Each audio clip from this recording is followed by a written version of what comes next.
کے لیے یہ ہے کہ آج ہماری غیرت ایمانی مر گئی ہے، آج مسلمانوں کی جو غیرت ایمانی ہے، آج مسلمانوں کی جو عقل ہے وہ زمین پوش ہو گئی ہیں، وہ مر گئی ہیں۔ پتہ نہیں مسلمانوں کی غیرت ایمانی کہاں گئی، ان کا ایمان کہاں چلا گیا۔ مسلمان کب جاگیں گے، مسلمان کب اٹھیں گے، کب ان کی آنکھیں کھلیں گی؟ جب ان کے پیروں کے اوپر یہ سب کچھ ہوگا، جب ان کی آنکھیں کھلیں گی، جب یہ آواز بلند کریں گی۔ یہ میٹر کوئی چھوٹا موٹا میٹر نہیں ہے، یہ میٹر بہت بڑا میٹر ہے۔ ہمارے مسلمان بہن بھائیوں کا قتل عام ہو رہا ہے، تو ہم کیوں چھپ کر کے بیٹھے ہوئے، منہ کے اوپر تالے لگا کے کیوں بیٹھے ہیں؟ کل یہ فلسطین کے اوپر ظلم و ستم ہو رہا ہے، غزہ کے اوپر فلسطین کے اوپر ظلم و ستم ہو رہا ہے۔ ساری درندے سالی کتے ہمارے فلسطینی بہن بھائیوں کے اوپر ان کے گلے کاٹتے ہیں، ان کو اوپر بم گرا رہے ہیں، ان کا خون بہا رہے ہیں۔ تو کل ایک مسلمان نہیں بچے گا، کل ایک ایک مسلمانوں کا یہ غیرت تنگ کریں گے، ان کے اوپر مصیبت تنگ کر دیں گے، ان کے اوپر غیرت تنگ کر دیں گے، ان کو مصیبت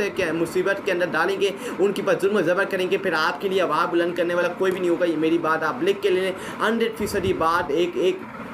اپنی کاپی کے اندر، بک کے اندر سیو کر کے رکھ لیں۔ اگر ہم بیانات کی طرف چلیں، اگر ہم اس کی طرف چلیں، آئیے چلتے ہیں اس کی طرف۔ اگر آپ فلسطین کا جات نہیں کر سکتے تو کم از کم اسرائیلی مصنوعات کا بائیکاٹ تو کریں۔ یہ بات حقیقت ہے کہ اگر آپ جات کے لیے نہیں جا سکتے، اگر آپ فلسطین کی مدد کے لیے فلسطین غزہ نہیں جا سکتے، اسرائیل درندوں کے خلاف جنگ کے لیے نہیں جا سکتے، تو پھر آپ بائیکاٹ تو کریں۔ اس پیسے کو صحیح طرح استعمال تو کریں، پیسے کو صحیح طرح انویسٹمنٹ تو کریں، پیسے کو غلط استعمال تو نہ کریں، پیسے سے استعمال تو نہ ہو۔ یہ آپ پیسے کے استعمال کریں، اسرائیلی پورٹرس کا بائیکاٹ کریں، ان کو نقصان پہنچائیں، ان کو تکلیف پہنچائیں۔ جس طرح انہوں نے ہمارے مسلمان بہن بھائیوں کو تکلیف پہنچائی، اسی طرح ان کو بھی تکلیف پہنچائیں اور ان کو بتائیں، ان کو پیغام بھیجیں کہ ہم اپنے فلسطینی اپنے غزہ کے مسلمان بہن بھائیوں کے ساتھ، اپنے معصوم بچوں کے ساتھ کریں۔ اور جب تک ان کے پاس ظلم و ستم بند نہیں ہوگا، ہم اپنا ہاتھ پیچھے نہیں رکھیں گے بائیکاٹ سے۔ ہم بائیکاٹ کرتے رہیں گے جب تک ہمارے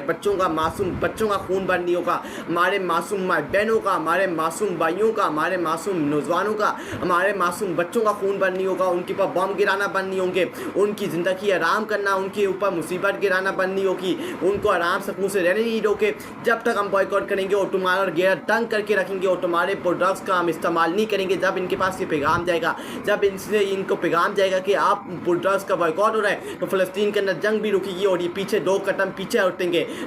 جب پیچھے ہٹیں گے، ہمارے مسلمان بہن بھائیوں کو بھی سکون ہوگا، ان کے اوپر جو ظلم و زبر ہوگا وہ بند ہوگا، فلسطین آرام سکون والی زندگی گزارے گا۔ لیکن ہم پروڈکٹ کا بائیکاٹ تو کریں، ہم اس کو اپنا کنٹینیو تو کریں، ہم اس کو ایک عادت بنا لیں کہ یہ گناہ ہے۔ اگر ہم نے اس کا پروڈکٹ کھایا تو اللہ کو قیامت کے روز ہمیں حساب کتاب دینا پڑے گا، ان فلسطینی مائی بہنوں کو، معصوم بچوں کو حساب کتاب دینا پڑے گا۔ یہ میری بات آپ لکھ کے لے لیں۔ آپ کیا سمجھ رہے ہیں کہ آپ پروڈکٹس کو استعمال کریں گے، آپ پروڈکٹس کا بائیکاٹ ہی کریں گے اور آپ جو اپنی زندگی آرام سکون سے گزار رہے ہیں؟ آپ مسلمان ہیں، آپ لوگوں نے کلمہ پڑھا ہوا ہے لا الہ الا اللہ محمد رسول اللہ، تو آپ کی غیرت ایمانی کہاں مر گئی ہے، کہاں قبر فردوس ہو گئی ہے، کہاں زمین پوش ہو گئی ہے؟ جو آپ کے اندر غیرت ایمانی ختم ہو گئی ہے۔ کل یہ سب کچھ آپ کے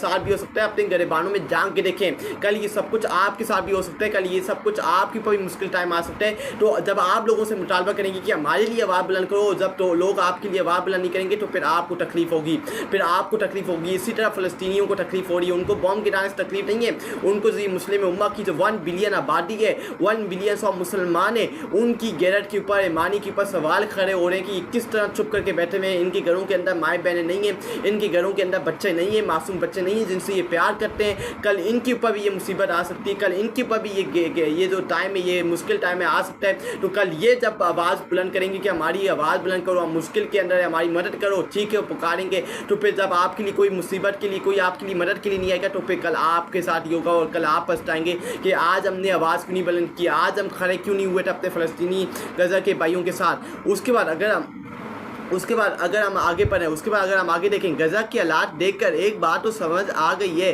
اربوں مسلمان ہونے کے باوجود امام مہدی کے ساتھ 12,000 کا لشکر کیوں ہوگا؟ یہ بات حقیقت ہے کہ اب ہمیں